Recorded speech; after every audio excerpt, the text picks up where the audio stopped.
Oi, tudo bem, minha gente? Sejam bem-vindos. Eu sou a Jaque Consoli, professora de Geopolítica Internacional e Atualidades. Estou gravando essa aula de Londrina, no Paraná. Sou uma paulista que mora aqui há mais de 30 anos já, né? E eu quero só avisar você que isso que nós vamos fazer aqui, isso que eu vou apresentar, que eu pretendo trazer, é com base naquilo que eu vejo em sala de aula. Eu sou uma professora de terceiro ano de ensino médio e curso pré-vestibular. Preparo o aluno para fazer vestibular, para fazer prova do Enem, não é? Trabalho com isso. E sempre que acontece um caso de relevância internacional, sou eu que dou uma situada, porque eu percebo o seguinte: o aluno, conforme o jornalismo, e aí não é uma crítica, é uma característica do jornalismo, o jornalismo começa a tratar da questão a partir do fato, sabe? É o fato em si que está ali. E eu parto do princípio que a gente deveria, espera um pouquinho só que eu quero deixar cronometrado, tá? Porque eu não quero estourar o nosso tempo. Eu parto do princípio que o aluno, assim como muitas pessoas, às vezes ele começa a enxergar e ver as notícias e aquilo vai ficando solto. Então, a minha intenção é fazer aqui o que eu faço em uma aula, porque isso é uma aula, tá? Eu situo, olha, está acontecendo isso por conta disso, disso e disso. E aí você vai adiante e consegue acompanhar as notícias, consegue ver, ler a matéria do jornal sem ficar angustiado por estar totalmente ignorante ou com aquela informação fragmentada e solta, não é mesmo? Vivemos um tempo de muita informação disponível. E eu acho mesmo, eu creio, eu acredito, é nisso que eu acredito, que informação ela precisa ter embasamento. A minha formação acadêmica é história. Eu dou aula de geopolítica com base naquilo que eu tenho na minha bagagem de história. Eu sou uma estudiosa. Eu gosto muito de estudar. Eu estudei bastante. Eu li muita coisa, escutei muita gente para poder chegar e trazer isso para este material que eu estou dispondo, tá bom? Só quero avisar que a intenção não é rasa, mas se você já está naquele nível que escuta, e tem muita coisa boa aparecendo na TV, principalmente nas redes fechadas, nas por assinatura, sabe, professores de relações internacionais da FGV, da USP, de Brasília, gente muito boa falando, mas ele tá 1 metro abaixo daquilo que a gente precisa. Ele está aprofundando bastante, está fazendo a função dele, porque essa é a função dele. A minha intenção aqui é, sabe, te situar como tudo começou. Então, se você está nesse nível já avançado, vamos dizer assim, né? Eu já te agradeço por estar até aqui, mas eu já digo, olha, fofo, não perca seu tempo comigo, tá bom? Agora, se você precisa entender um pouco desse bafafá e para poder assistir e escutar grandes autoridades sobre esse assunto e formar a sua própria opinião, seja bem-vindo, tá bom?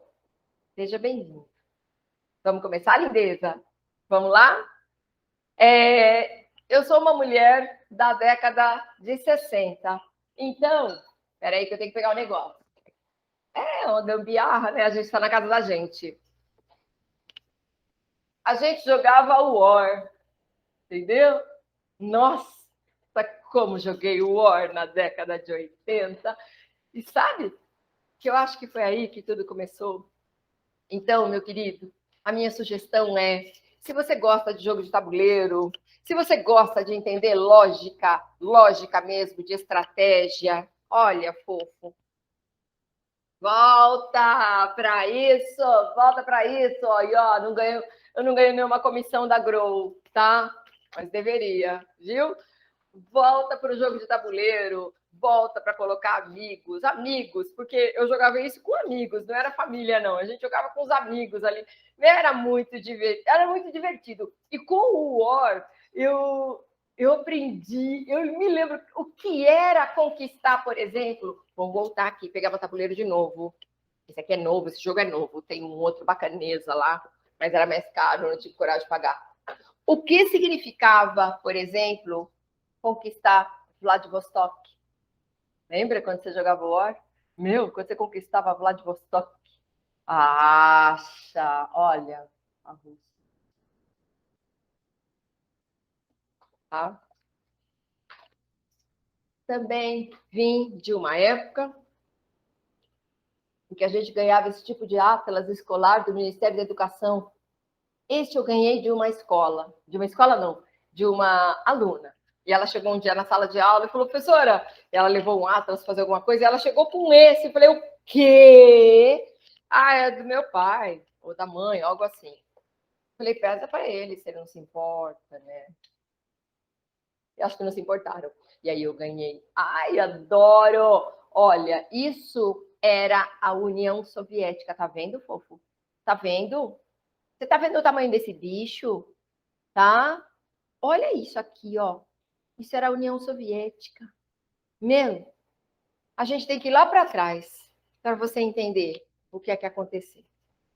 Quando acaba a Segunda Guerra Mundial, e ela, na verdade, ela já começa a ser discutida e acabada, entre aspas, em 1944, com duas grandes conferências, Conferência de Alta e Conferência de Potsdam.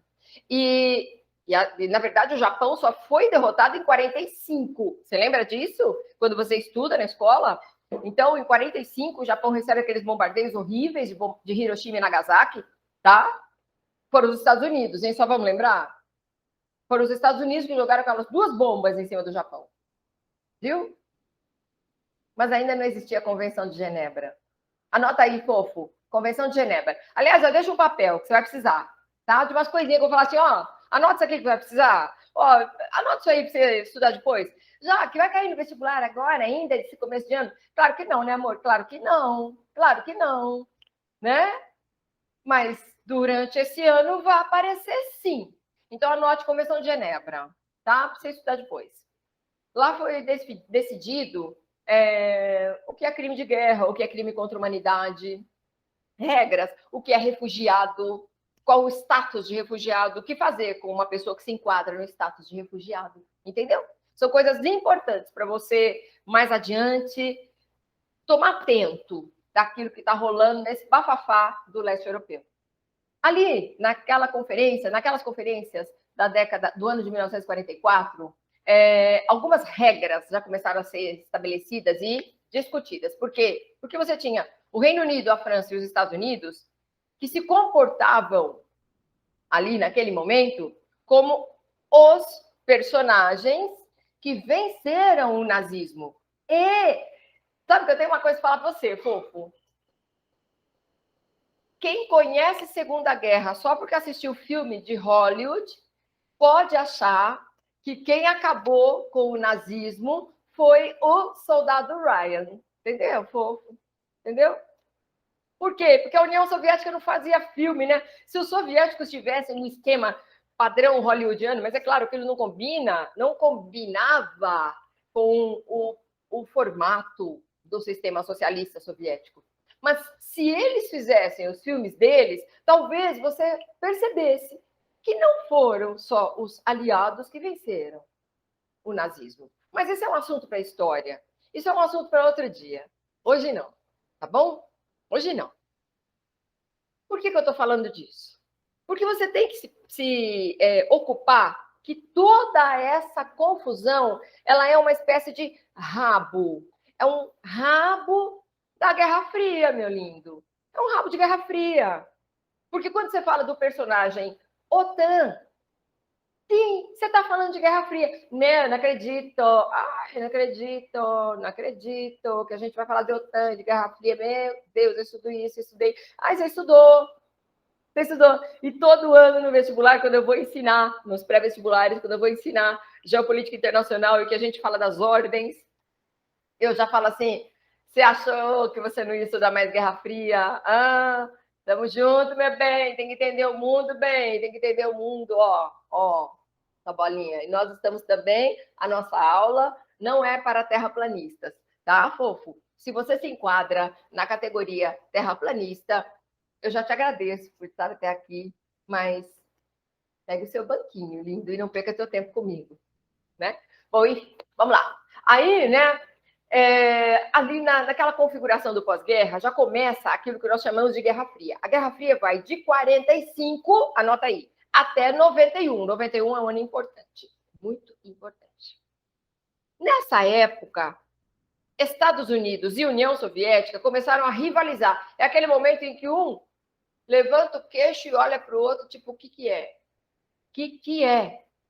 E aí a disputa, ela vai ganhar uma proporção diferente, fofo.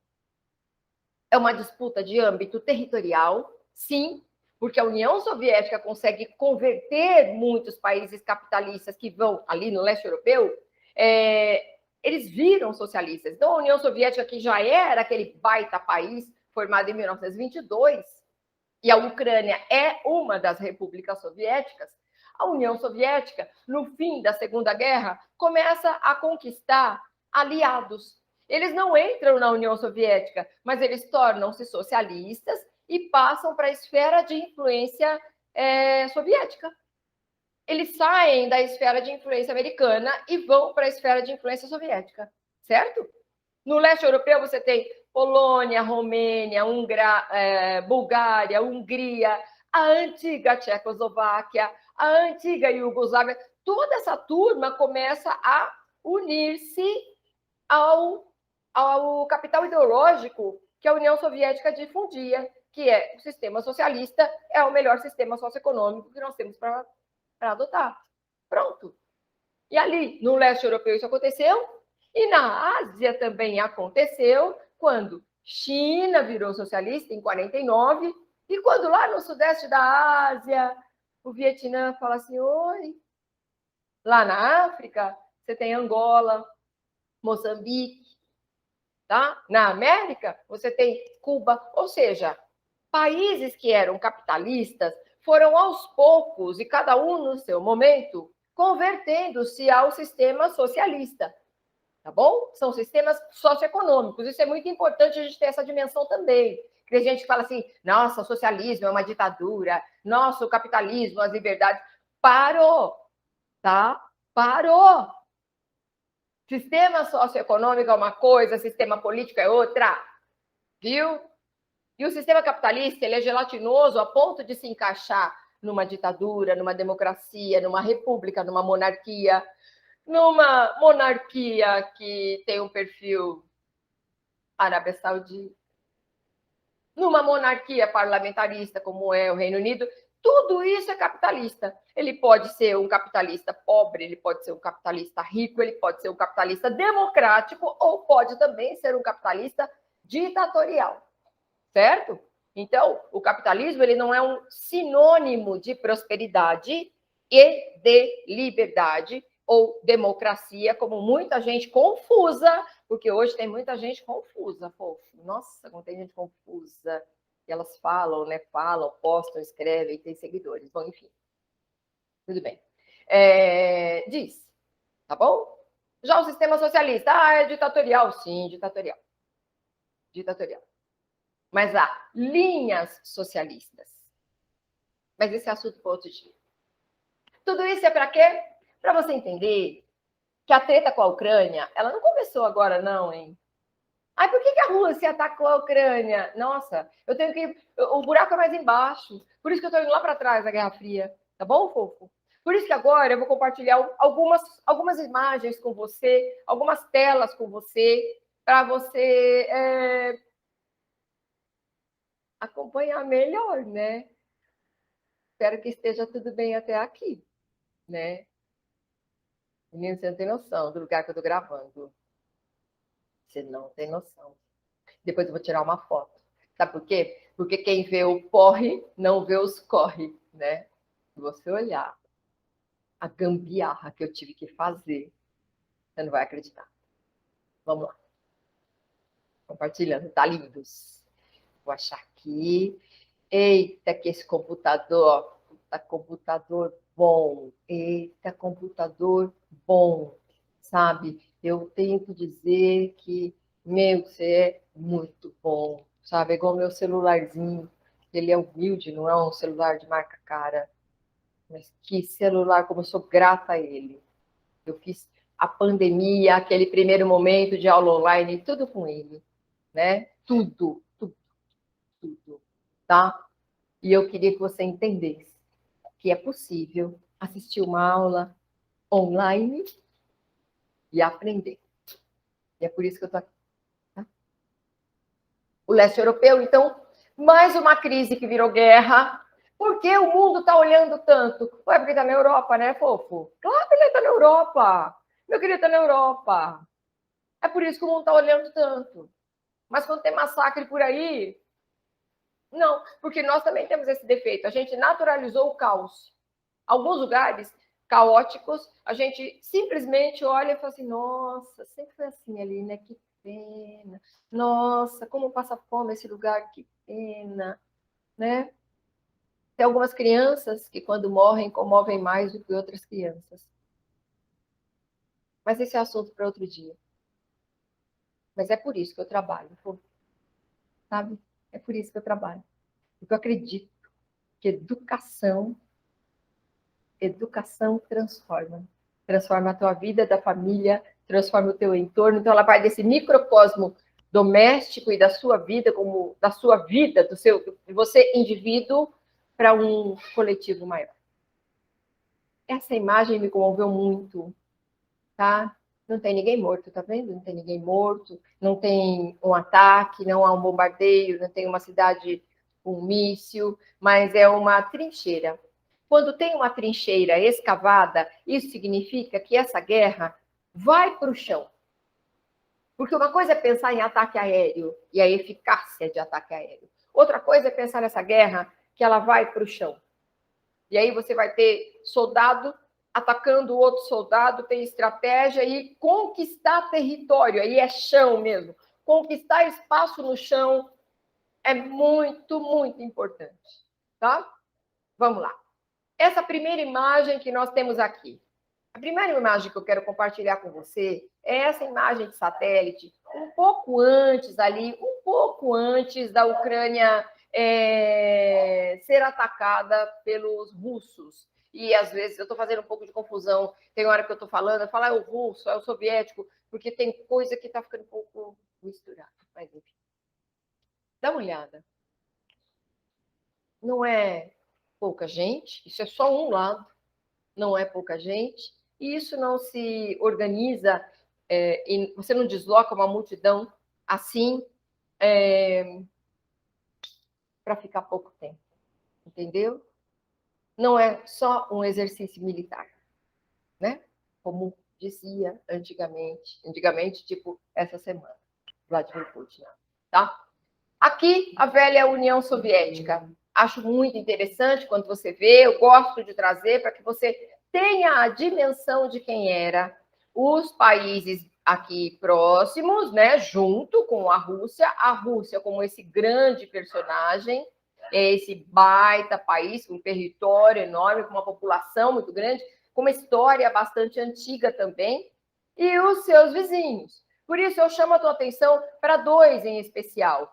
A Ucrânia, está vendo aqui a fronteira da Ucrânia com a Rússia. A Ucrânia tem essa saída para o Mar Negro. E o Cazaquistão, que é essa baita fronteira com a Rússia. E ele também tem uma saída aqui para o Mar Cáspio, pertinho aqui do Aral, ou seja, a União Soviética, ela tinha várias repúblicas, esse era o nome, União de Repúblicas Socialistas Soviéticas, com muitos países próximos e com uma fronteira ali que era de respeito, tá?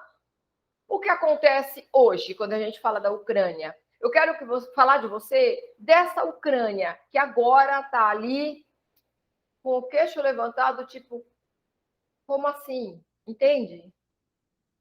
A formação étnica, isso é muito importante. Como a Ucrânia, vamos voltar? Como a Ucrânia foi parte da União Soviética, não é só na Ucrânia, em outros países também, como Belarus, Letônia, Estônia, Lituânia, a Geórgia, a Armênia, o Azerbaijão, em todos esses lugares aqui, você tem uma parcela expressiva de população de origem russa. Então, vamos voltar? Aqui está o percentual. Gente, eu não acredito. Cachorro latindo agora, né? É o que temos, né? É o que temos, tá? Peraí. Vem cá, meu filho. Vem cá que você não pode participar da aula, seu aborrecido. Vamos voltar para a aula. Nossa, cada uma, viu? Deixa eu falar, viu? Fica quieto. Não tem graça nenhuma isso. Vai rir aí, hein? Bom, ó, fofo. Ó, o que tem de russo? Não russo, mas descendentes de russos nessa porção que é o leste da Ucrânia. Lembre, leste, oeste, oriente, ocidente, entendeu? Aqui é o leste da Ucrânia. Olha o tanto de russo que tem. Tá vendo essa parte aqui, bem azul? Isso aqui é a tal da Crimeia. A Crimeia, que ixi, em 2014, nossa, como esse lugar ficou falado em 2014, tá? Então, essa composição étnica, ela é importante também para que você entenda os interesses. Por que há um racha na Ucrânia? Veja que quanto mais para o lado da União Europeia, menor é o percentual de descendentes de russos. E já para esse lado, a porção leste, na fronteira com a Rússia, o volume de descendentes de russo é bem alto. Então, isso é importante para que você entenda que muito do que está acontecendo tem a ver com o vínculo também identitário, né? E a OTAN? Quem é a OTAN? Bom, lembra que eu falei, a gente tem que voltar em Guerra Fria para falar disso? Na Guerra Fria, durante a Guerra Fria, porque ela acabou em 91, durante a Guerra Fria, em 1949, esses países aqui, ó, os membros originais, e está por ordem alfabética e não por ordem de importância, porque a gente sabe que quem manda na OTAN são os Estados Unidos, tá? Esses países se juntaram e criaram uma aliança militar. Ela era militar, ou seja, é um tamo junto, tamo junto, tamo junto. Um tamo junto do tipo, se algum país socialista atacar um de nós, esse um não vai se defender sozinho. É a turminha que vai se defender e vai contra-atacar. Então, pertencer à OTAN era um negócio que, caramba, dentro do tempo da Guerra Fria, tinha um significado, ela tinha toda uma história, tá bom? Em 89, e a OTAN teve esse, né, teve seu papel. Agora, só para a gente lembrar, pouco, se a OTAN foi criada em 49 pelos países capitalistas, a gente precisa lembrar também que a União Soviética e os seus parceiros socialistas, eles criaram o Pacto de Varsóvia, e ali, 54, 55, com a mesma intenção, pacto militar. Mexeu comigo, mexeu com todos. Tá? Porque a Guerra Fria tinha isso. Era uma guerra de caráter armamentista, de caráter aeroespacial, ela tinha muita disputa de poder, certo? Em 89, quando caiu o Muro de Berlim, e você deve se lembrar deste episódio, eita, foi o ano que eu entrei na UEL, ai, como eu sou grata, meu Deus, como foi bom estar na UEL no ano de 89, obrigada, Universidade de Londrina.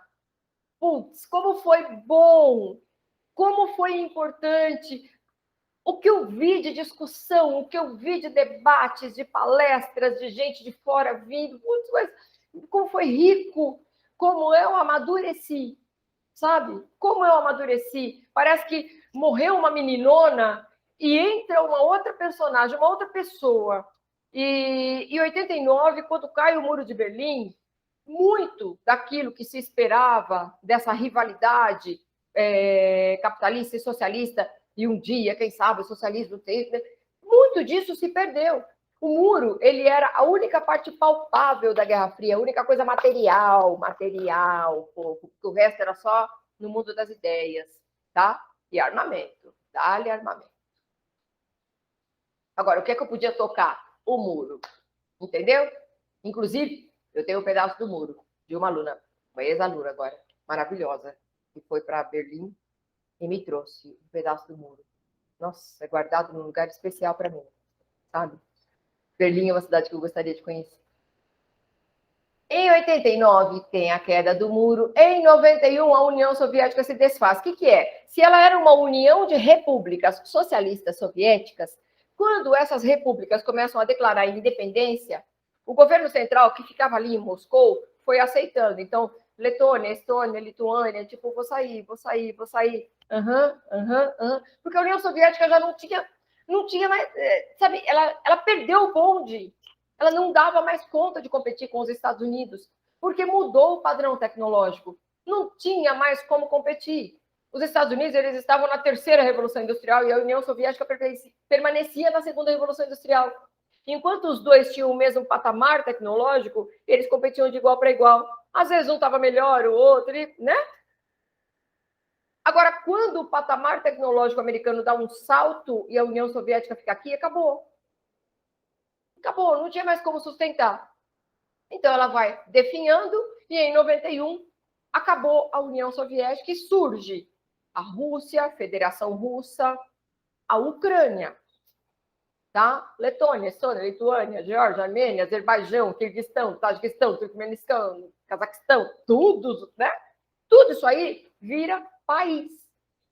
Mas para a Rússia, e ainda não tinha o Vladimir Putin aqui, para a Rússia era necessário criar alguma coisa que mantivesse como benefício coletivo daquele paísaço que foi a União Soviética, as responsabilidades sobre isso também. Por exemplo, quem vai cuidar do arsenal nuclear?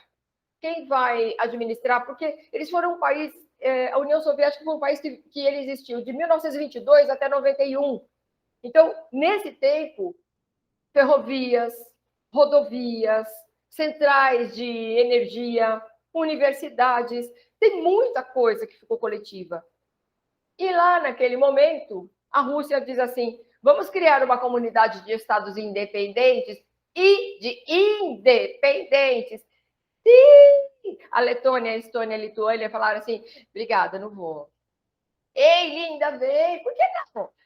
Obrigada. Não. Obrigada, de nada, tô fora agora. Bom, enfim, teve problema. Os outros entraram, tá?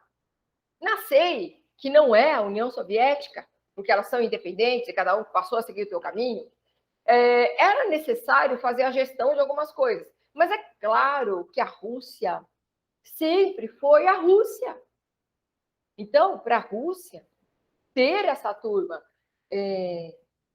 perto dela, não é só perto, mas um pouquinho obediente a ela, era importante, né? Tá? O Pacto de Varsóvia acabou quando a União Soviética acabou. Mas a OTAN não acabou quando a Guerra Fria acabou. Faz sentido para você? A OTAN permaneceu. Espera aí, se a OTAN tinha uma função militar para proteger países capitalistas, no caso de um ataque socialista, e se acabou isso, por que a OTAN continua? Ué, porque ela mudou, tá? Olha bem, olha bem. Desde 1997, a OTAN vem conquistando muitos parceiros. Você está vendo como está perto da Rússia? Ó, Letônia, Estônia, Lituânia, né? Ó, Polônia, a Polônia é amiga, viu? Polônia é amigona russa, tá? A República Tcheca e a Eslováquia, isso aqui era a antiga Tchecoslováquia, entendeu? Essa turma aqui de baixo, da antiga Iugoslávia, sabe? Ó, o tanto que a OTAN, que agora não é só um tratado militar, mas é principalmente um tratado militar, o tanto que a OTAN avançou para perto da Rússia. Percebe por que a Rússia ficou brava e não gosta disso? Veja. Por que está chegando tão perto de mim? Por quê? Hein? Por quê? Eu não me sinto seguro. É isso. Nossa, Jaque, você está defendendo a Rússia. Não estou defendendo a Rússia, eu quero só que você entenda que a OTAN também não é um alecrim dourado que nasceu no campo sem ser semeado, que a OTAN também não é um floquinho de neve inocente. Tá bom, fofo? Vamos trazer isso pro chão, tá? Se você está chateado comigo, já desliga, sai, já vai para casa. Não sei, talvez você esteja precisando ouvir outro professor, outro lugar. Agora, se você... eu estou aqui para te provocar, tá bom? Por que a OTAN sobreviveu depois da Guerra Fria? Vamos lá? Ela continua como uma instituição internacional. Ela mudou de função. Ah, mas ela continua sendo militar? Claro! Mas agora ela também ela atua contra coisas que não são estatais. Por exemplo, tráfico de drogas, tráfico de humanos, tráfico de armas, tráfico, controle migratório. A OTAN se mete até em questão ambiental, né? Não muito eficaz, mas diz que agora em dia ela também serve para isso, tá? Participou de operações militares bem depois da Guerra Fria, por exemplo, Guerra da Bósnia, Kosovo, Iraque, Líbia, tá? E agora há pouco aí, agosto do ano passado, com aquela retirada das tropas americanas e das forças da OTAN, porque vão lembrar também, a OTAN também estava lá, quando eles saíram do Afeganistão, daquela forma elegante. Vamos nem falar disso. Isso é aula. Ai, meu Deus, isso é para outra aula, né? Bom, enfim. Hoje a OTAN tem 30 países e ela é a aliança político-militar mais importante do mundo. Então, ela já expandiu, mudou um pouco de função e está cada dia chegando mais próximo do território russo. Quem é a Rússia? A Rússia de Putin. A gente diz, do mesmo jeito que você estuda Cuba e fala assim, ali existe o castrismo, tá?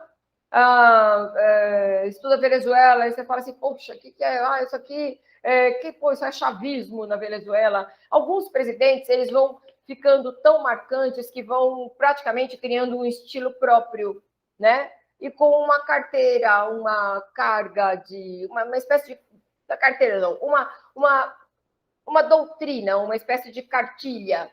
Por isso, nós falamos, por exemplo, trumpismo, bolsonarismo, putinismo. Vamos falar disso, tá? Putin, ele entra em 99 e não saiu, já que, como assim? A Rússia é uma democracia. Sim, mas ele é um autocrata. Faz uma pausa aí, anota aí também. Você tem que estudar.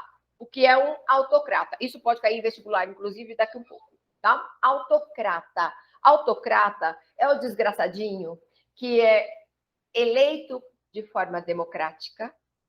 E aí, quando ele está eleito, ele vai ganhando força, auto vem de autoritário, e aí ele vai se organizando e ganhando força, e vai aos poucos colocando a população contra o formato democrático que pôs esse bendito lá.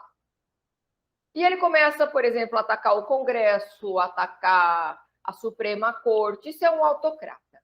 Esse homem está ali há muito tempo. Vladimir Putin, ele entra presidente, volta reeleito, depois ele sai de cena e coloca como candidato a sucessor o vice dele. E aí esse cara vira presidente e ele vira o quê? Uma espécie de primeiro-ministro. Quem é chefe de Estado, quem é chefe de governo. O Putin não saiu da frente. O Putin não saiu. Então, até hoje, 2022, é o Putin que governa. Então, ele tem habilidade, tá? Ele é muito inteligente. Carismático, não. Não é carismático. Não é um homem carismático. Mas ele é muito inteligente, poderoso. E eu diria que pouca gente hoje em dia põe a cara com ele sem surtar, tá? Quem bate de frente com o Putin fica bravo e ele sai com aquele sorriso assim. Sabe o sorriso de Mona Lisa? Eu falo, o Putin tem um sorriso de Mona Lisa, uma coisa meio... sabe? Ele ri de algo que só ele sabe. E você fica querendo entender o que é que está acontecendo, o que é que está acontecendo. Bom, enfim. A Rússia, a União Soviética acabou, a Rússia entra no sistema capitalista, não tinha prática com o capitalismo, a Rússia perde parte da sua identidade, muito, muito. É aquele cidadão que foi Rússia até a Revolução, depois forma a União Soviética e dissolveu a União Soviética. Sabe o que dá a impressão? Que tudo aquilo que eu acreditava se desfez. Então, aquele cidadão, ele não tem exatamente neste momento uma identidade forte. E aí entra o Putin, meu filho, aí entra o Putin com o que ele sabe fazer, tá? Entra o Putin com o que ele sabe fazer. Ele resgatou a identidade do russo. Ele trouxe de volta. Ele foi muito inteligente nesse sentido, hábil e muito útil, tá? Para a população que sofria com as mudanças que vinham ocorrendo ali no início da década de 90, porque deve ter sido muito difícil, o Putin chegou e trouxe de volta a autoestima. Ele fala das comidas dos russos, da bebida dos russos, ele fala da tradição dos russos, ele traz de volta essa identidade, sabe? Ele resgata, ele volta a falar disso. E aí o russo começa... Sabe por quê, fofo? Porque foi aquela impressão sob a ótica de um russo, e eu assisti um dia uma palestra de um russo aqui mesmo, na Universidade de Londrina, e era um cara mais ou menos de uns 50 anos na época, um homem que falou assim, olha, eu era um adulto soviético, eu era da juventude soviética, e quando chegou a década de 90, e aquilo tudo desmoronou, eu falei, meu Deus, quem sou eu agora? Entende isso? Não é importante resgatar a identidade? O Putin foi muito esperto nisso. Ele trouxe de volta. Tá? Ele trouxe de volta. Levanta o queixo. Nós somos a Rússia. Entendeu? Ó, ele traz de volta a bandeira soviética, tira a foice, o martelo, a estrelinha, traz as cores, tá? Resgata a autoestima. Quase simpático aqui, não? Né? Quase simpático. Poucas fotos dele, assim. Ele gosta muito também de tirar fotos sem camisa, tipo, mostrar, assim, uma coisa meio viril, sabe? Uma coisa meio macho alfa. Já vi muita foto, já vi muita vontade, muito meme também com o Putin. Me divirto com isso. Bom, enfim. Elementos cruciais do putinismo. Sentimento nacional. Religião. Tá? Quem é a religião? Nossa! É um cristianismo ortodoxo, tá? É um conservadorismo, os costumes. Muito conservador, machista, entendeu? É muito difícil ser mulher na Rússia. O volume de violência contra a mulher na Rússia é uma coisa espantosa, tá? É muito difícil também ser homoafetivo na Rússia, né? Ele trouxe esse capitalismo de Estado, né? A dominação da mídia, é a mídia quem manda. Cuidar. Ah, mas é uma democracia. Só que não é mesmo? São hostis a valores ocidentais modernos, tipo direitos individuais, a coisa da tolerância, cosmopolitismo, internacionalismo, não gosta. O putinismo defende uma outra cartilha mais nacionalista. E a popularidade dele se mantém, inclusive entre jovens, tá? A relação da Ucrânia com o Ocidente. Quando ela se separa da União Soviética, e em 94 ela fez uma parceria de paz com a OTAN, com outras repúblicas soviéticas. Ô, Jaque, peraí. O que é uma parceria de paz com a OTAN? Uma parceria de paz com a OTAN é tipo, vamos ser amigos? Ei, você é membro da OTAN? Não. Eu sou livre, independente. Eu não sou membro da OTAN. Não, nada disso.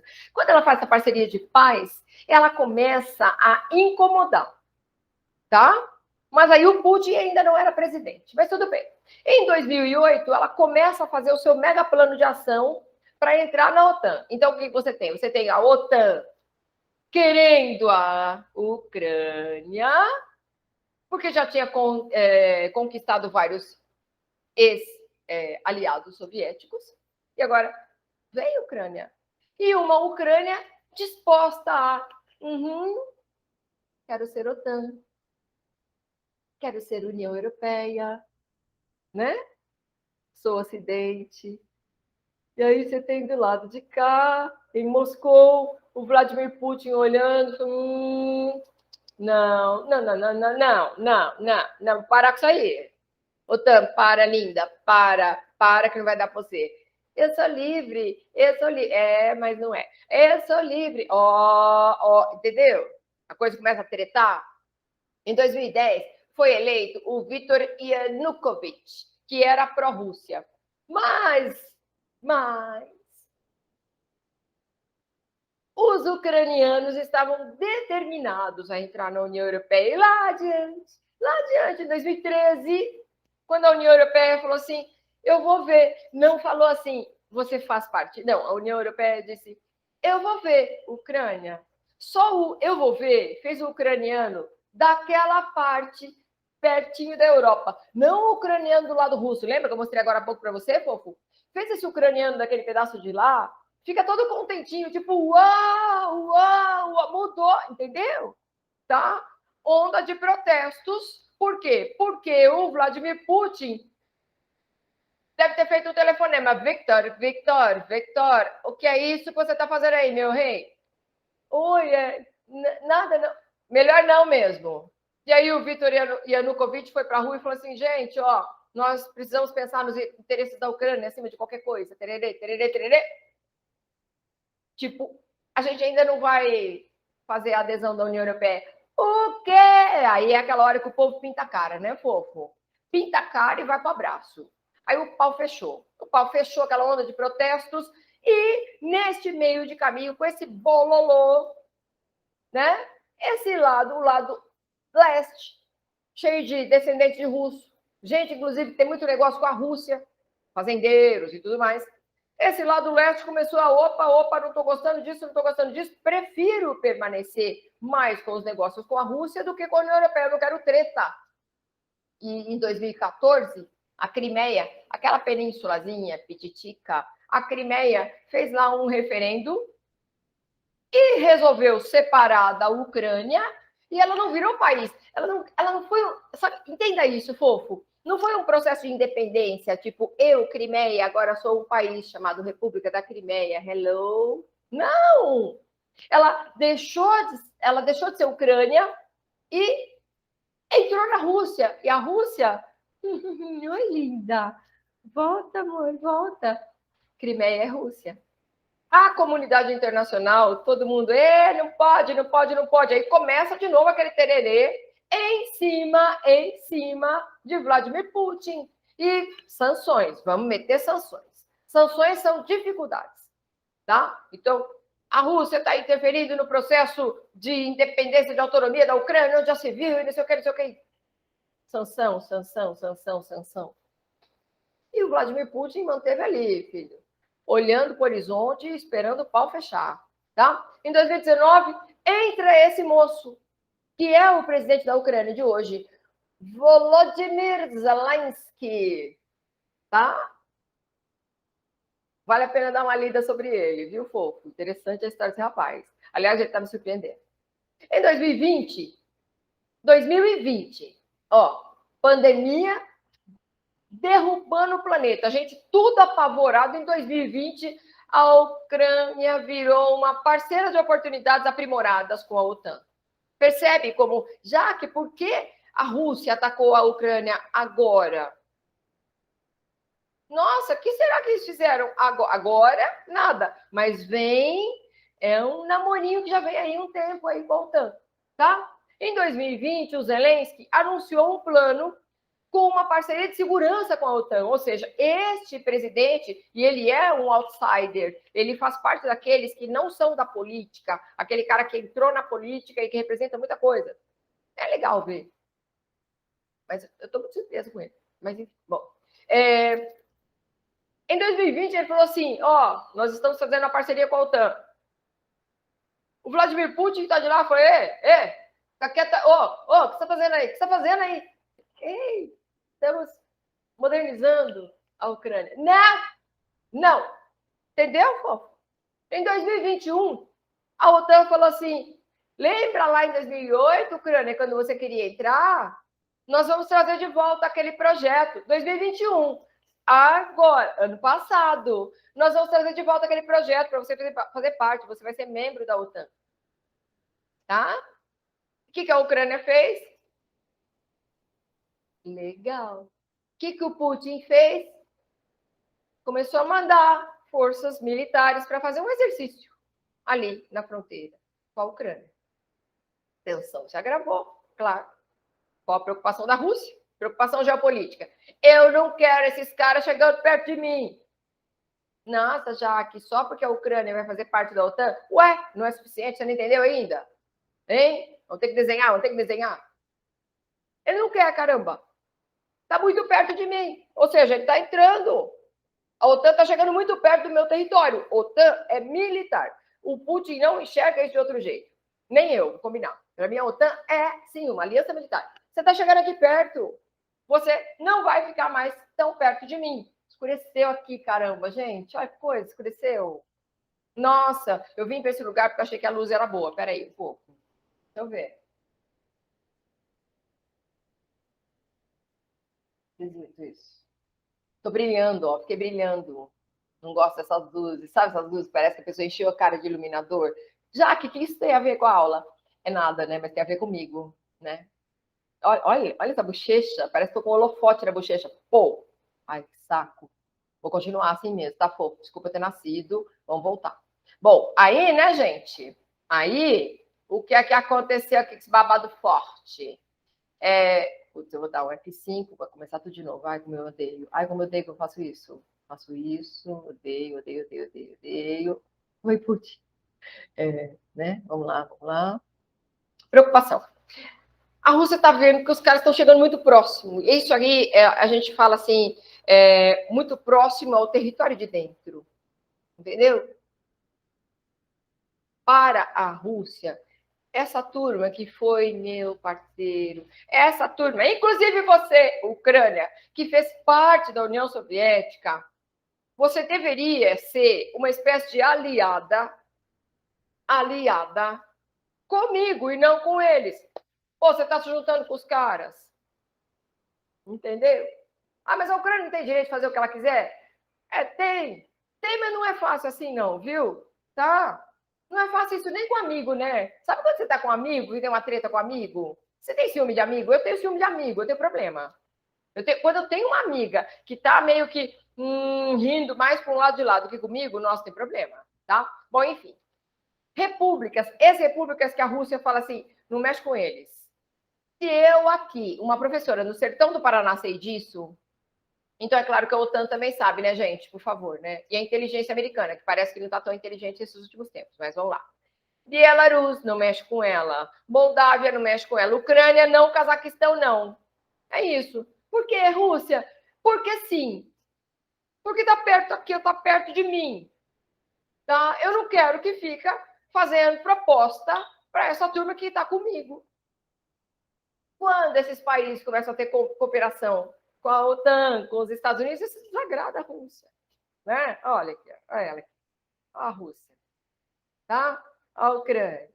Mas a Polônia já é OTAN.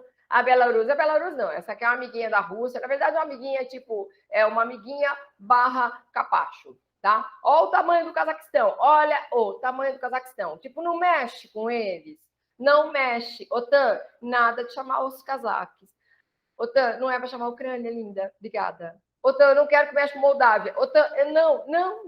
Entendeu? Não é difícil. Preocupação econômica. Bom, a Ucrânia é importante para a Rússia. Por quê? Porque a Rússia é a maior, presta atenção no que eu vou dizer, a maior produtora de gás natural do mundo. E esse gás liquefeito passa por território ucraniano. Não é de graça. Não é assim, a Ucrânia é explorada. Não. A Ucrânia ganha com isso também. Existe acordo, tá? Mas passa por aquele território, porque existe um declive, você tem que pensar, é território, né? Então, este gás natural que a Rússia produz, quem é que compra? A Europa. A Europa vai bater o pé e falar, aí, Vladimir Putin, não compro mais gás seu. Claro que não, fofo.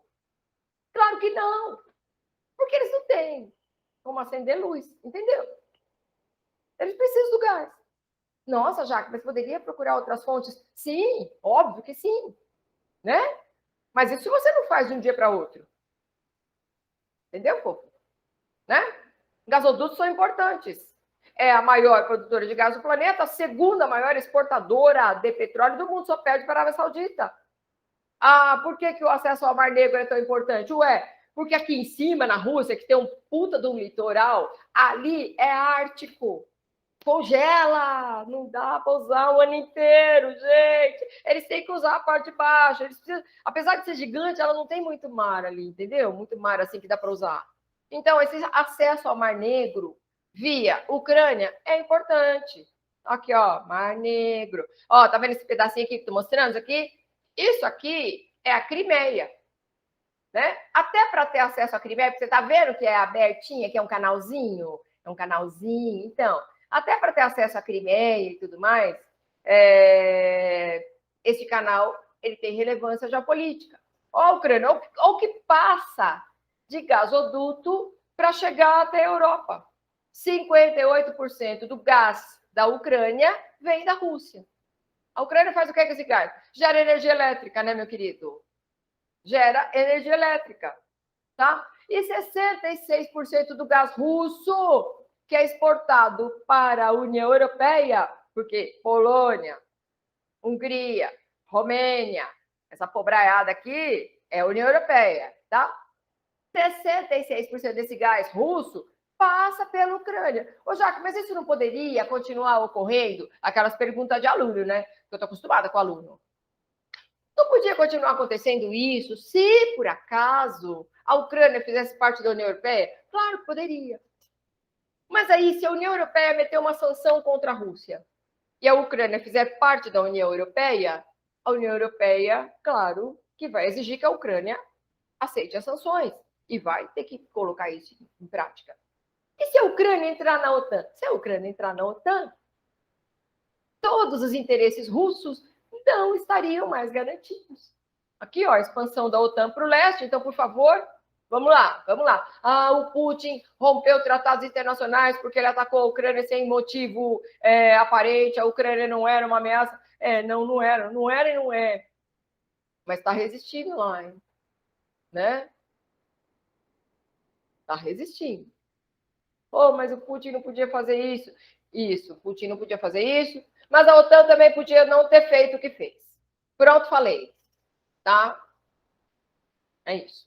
2021, 22, tensão evoluiu para a guerra, porque dezembro do ano passado, o Putin mandou uma lista de exigências para a OTAN, com cópia para os Estados Unidos, que tipo, mandou para a OTAN, mandou para os Estados Unidos, porque quem manda na OTAN são os Estados Unidos. Pronto, falei também, acabou. Mandou a lista de exigências. A principal reivindicação: eu quero a garantia de que a Ucrânia nunca entrará para a OTAN. Nunca.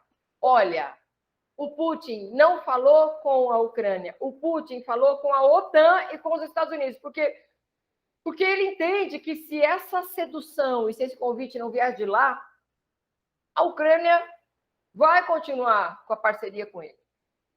Então ele fala assim, escuta, eu quero a garantia de que nunca, mas nunca é muito tempo, hein? Ai, nunca é muito tempo, é muito tempo. Bom, aí no dia 10 de dezembro, sabe? 10 de dezembro. O que você estava fazendo 10 de dezembro? Eu, Jaqueline, provavelmente estava arrumando enfeite de Natal na minha casa. Né? Eu tenho quase certeza que era isso. A OTAN falou assim, a gente não vai desconvidar a Ucrânia. E, ó, tira aquele monte de soldado que você está pondo lá. Não, é exercício militar. Tira, Putin. Tá legal isso não, é pegar mal, hein? Pega mal. É exercício, não vou atacar ninguém. Não vai atacar ninguém. Claro que sim, né?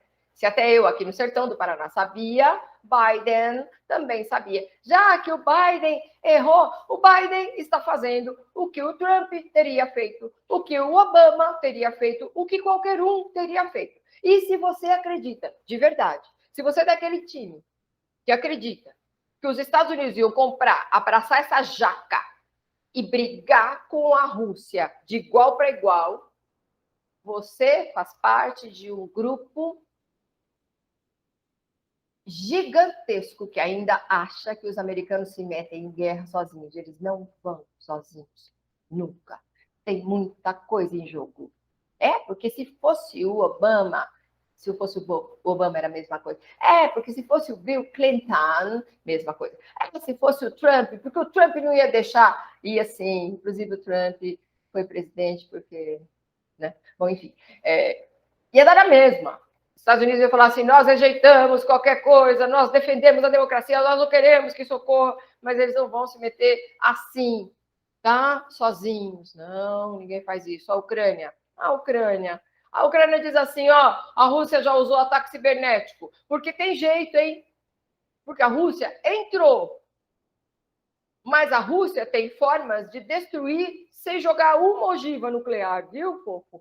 Um ataque cibernético pode desestruturar muita coisa importante, tá? É este mundo que a gente vive hoje, né? Não é mais só o tanque de guerra passando em cima daquele carro, que cena horrível. Não é só o míssil de longo alcance que atinge um prédio. Não é só isso. É derrubar um sistema de energia, derrubar um sistema de tráfego aéreo, derrubar... Nossa, tem muito jeito. Um dia desses, conversando sobre isso, quando eu falei assim, eu vou gravar uma aula e vou deixar aberta para todo mundo, quem quiser ver, né? Um ex-aluno falou assim, eu tenho medo de ataque biológico. Aí eu falei para ele, eu também. Tá bom? A Ucrânia alega que a Rússia está intimidando, e que agora, obviamente, não era só intimidar, ela já atacou, que já violou o acordo de Minsk, anota aí, anota naquele papelzinho, acordo de Minsk, tá? É bom saber disso para fazer prova mais adiante aí na vida. Rebeldes teriam atacado uma escola infantil. No dia 21 de fevereiro, duas províncias declararam independência da Ucrânia. E aí a Rússia falou assim, aí, reconheço imediatamente a autonomia, porque onde tiver um russo, nós vamos defender o interesse desse russo. E se esse russo está se sentindo triste, vem. Entendeu, fofo? Tá? A Rússia reconheceu a independência. O Putin falou assim, a Ucrânia não é propriamente um Estado, ela é parte da Rússia. Essa é uma declaração muito, muito séria sob o ponto de vista, sob a ótica geopolítica, tá? Aqui, ó, os dois que separaram. O que a gente achava? E eu, inclusive, bobamente, a Rússia vai fazer uma ocupação militar aqui para dar suporte para essa turma. Errei! Eu errei! Muita gente também errou. Menos os United States of America, quando Joe Biden falou assim, eu tenho certeza, e há indícios de que a Rússia vai entrar em Kiev.